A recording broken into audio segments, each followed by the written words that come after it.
Hello and welcome to another new series for my channel. This time we're looking at alternative sports games. And our first title is Alligata Software's 1986 release, Pub Games.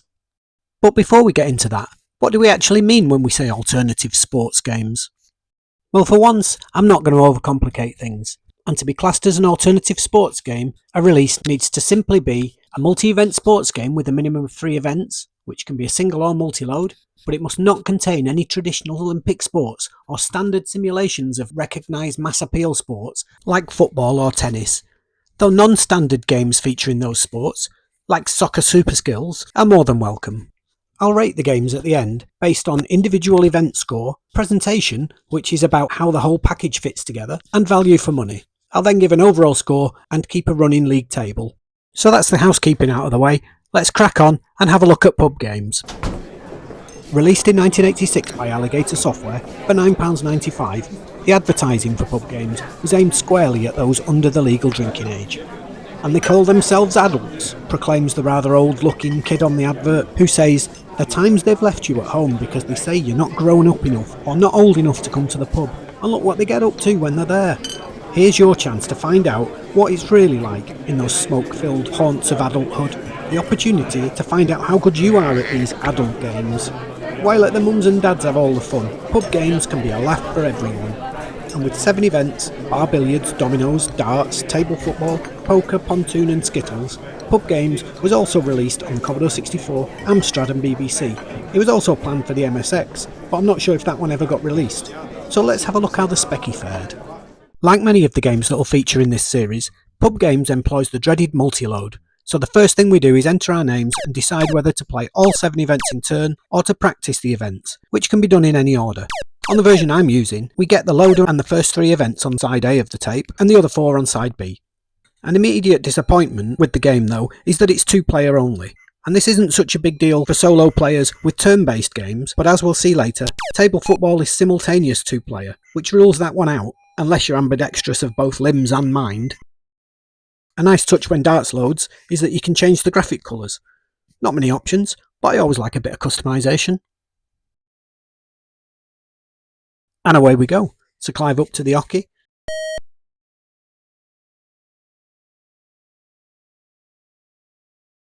Looks like a standard game of 501, so let's see how it plays.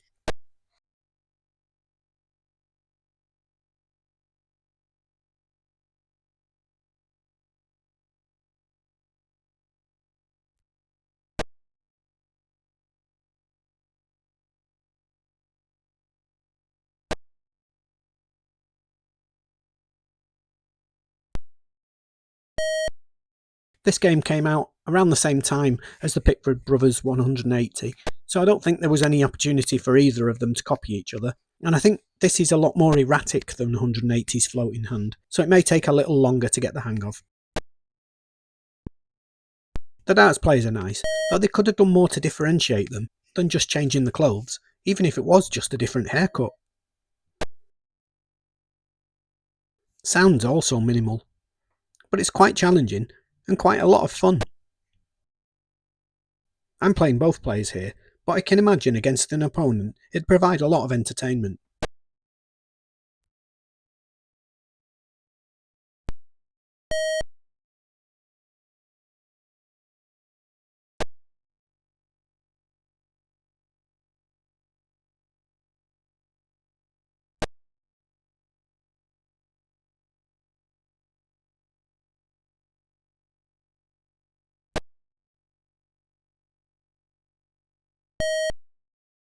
The match is 3 legs long, and over that time I did get a lot more proficient, hitting 2 non-consecutive 180s. But unfortunately there's 0 fanfare. Not even a beep or a screen message when you get a maximum.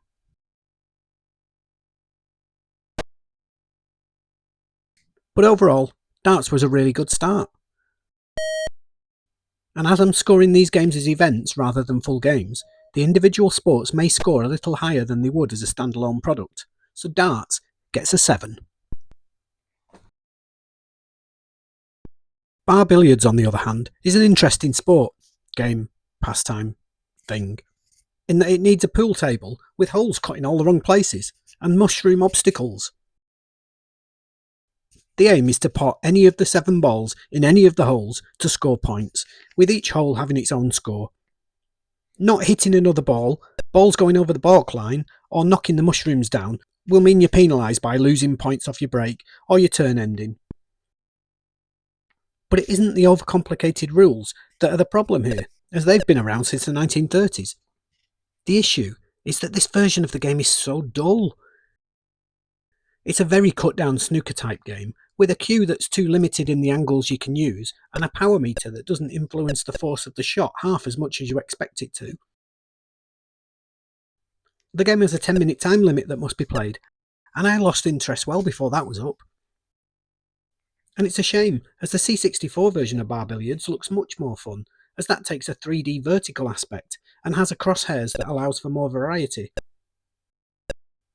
And whilst I didn't hate the Spectrum version, it only receives 5 points.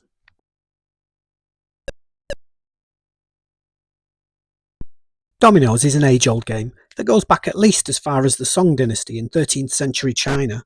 I remember playing it every Christmas when the old wooden box with the sliding lid would be brought out from its 12-month slumber.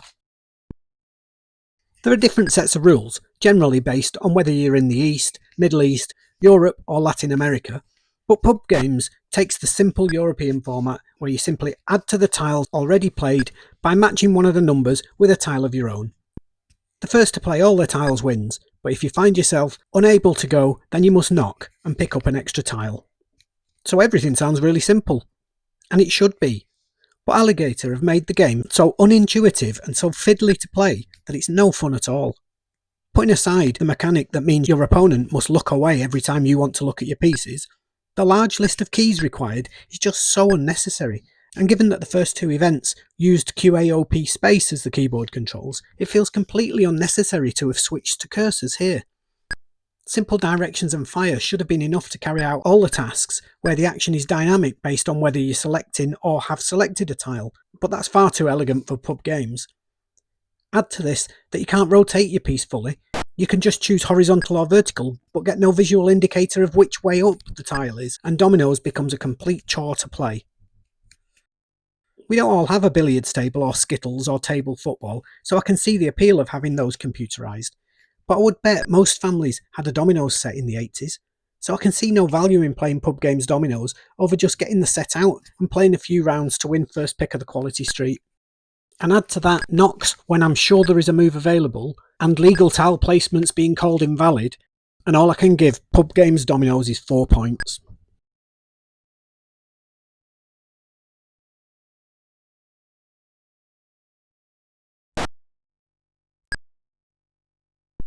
And then we get to table football, a game so good they released it twice, as it even got its own standalone release a year later on Alligata's budget label, Budgie.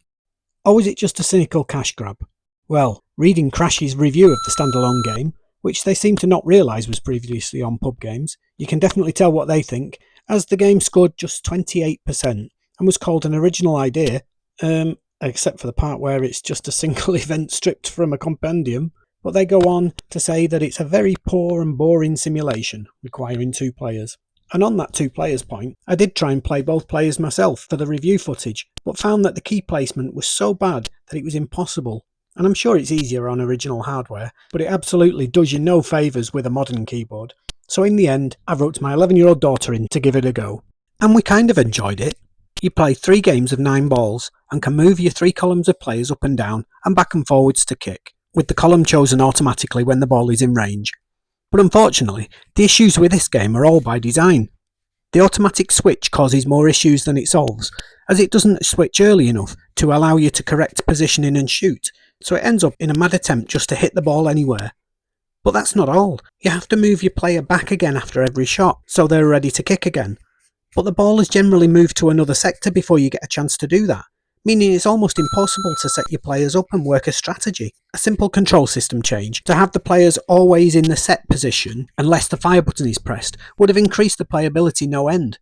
But the final issue is probably what kills it the most, as the physics are awful, meaning you can't aim any shots unless you're directly in front of the goal.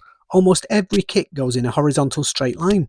and the few that do go off on an angle appear completely random rather than as a result of your positioning. Why anyone thought this game would be a good idea for a standalone title is beyond me, as even as just one event of 7, I can only give it 5 points. Pontoon is your standard game of 21s. You get £10 to start off with, and you can bet up to £5 per hand, though you only get to bet before your second card is shown.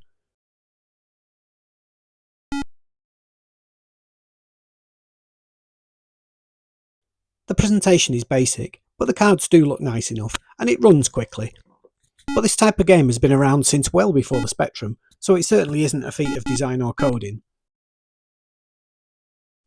The aim is to get through 10 hands, still holding cash before your opponent attempts to do the same. But I do think alternating would have worked better, as it can mean a long wait for player 2 if you do manage to survive the 10 hands. But the worst part of this game is the AI, which I am in no doubt that the game isn't playing fair, as the computer often manages a miraculous 21 or 5 card trick pretty much every time you get a score of 21. I went through a few matches with barely a single win, and the law of averages suggests that that shouldn't happen.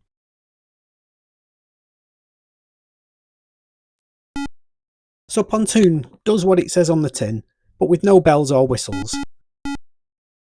So score-wise, it gets an average 5.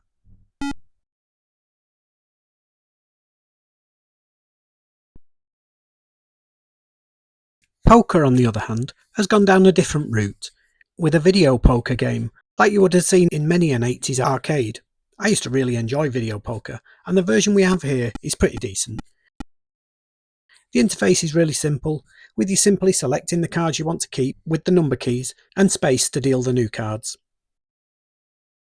The only thing I found odd was that a run was allowed from just 4 cards when I would normally expect it to require all 5. There are no fancy gambles or anything like that, just alternating hands between the 2 players for 5 rounds, so there isn't really much to say about it. And whilst it does nothing spectacularly, it does what it does well and without fuss, so I'm going to give poker 6 out of 10. And finally, we've got Skittles, a game I have so many issues with it's hard to know where to start. Firstly, this isn't Skittles, it's 10-pin bowling, but someone's nicked the last line of pins. And how many pubs do you know with a bowling alley? I'm convinced that at the ideas stage for this game, someone suggested bar Skittles, you know, the one with 9 Skittles and a ball attached to a stick. And either that was too hard to code, or someone just got the wrong end of the stick and ran with it. But 10-pin bowling games have been okay, haven't they? 10th frame was good fun.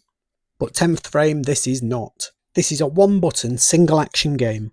All you do is press the spacebar to chuck your ball. The physics are worse than table soccer, so there's no need to be nuanced. Just close your eyes and hit the key, and you'll get the same result. You get 2 shots each, but the pins are reset for each shot, so there's no opportunity to get a spare either. In fact, it's hard to call it a game at all. And had it not been for the OK graphics and it running fairly quickly, I'd have said it was more like a cassette 50 game than part of a full-price multi-event game. I am going to give Skittles 3 out of 10, but even that's me being generous, as I don't want the overall average for the package to be completely killed by this waste of pixels.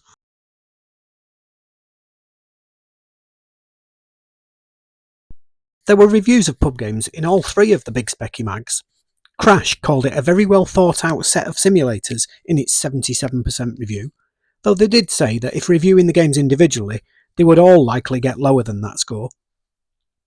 Sinclair User gave the game 4 out of 5, even though Graham Taylor called it not good or bad, not very exciting, but a twist on the Decathlon style. But your Sinclair incredibly went much further, awarding it 9 out of 10 and a mega game. I can only imagine that the Alligata sales team took the reviewers out for their own pub games to get a score like that. My scores are a little more sobering, with darts the standout game and one of only 2 to get more than the average game rating of 5 points. However, presentation rated highly. I do like the inlay artwork of a raucous pub in a seaside postcard style, and the nice loading screen. And even though the game was multi-load, it caused me no real issues. The whole package felt well put together and a cohesive group of events to make up a unique product, so I scored presentation an 8. At almost £10, the 7 games cost the equivalent of £1.42 each, and I'm not sure that any of them, except maybe darts, are worth that.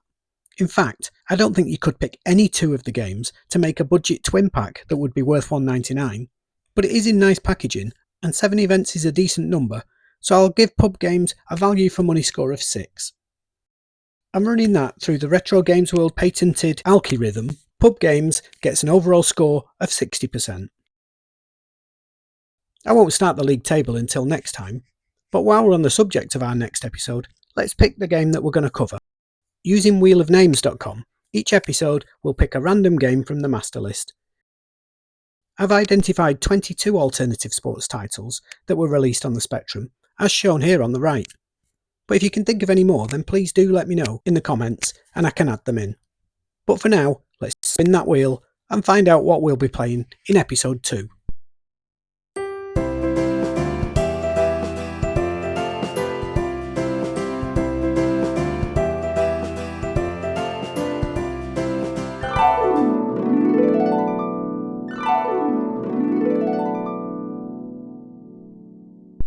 Okay, so in episode 2, we'll be playing Street Cred from Redwood Designs. It was apparently released in 1988, but there doesn't seem to be a lot of info about it, apart from when it was published on a Sinclair user cover tape in December 1992. But what we do know is that there are 6 events to get your cred up.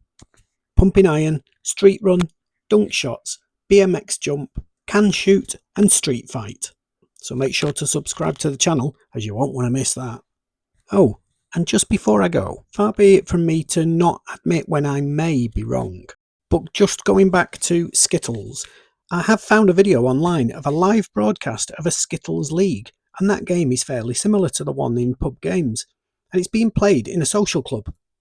But in that game there are 9 pins, and you get 3 wooden balls, and they don't reset the pins between the shots, so even if Pub Games Skittles is supposed to be that game, it's a very poor interpretation.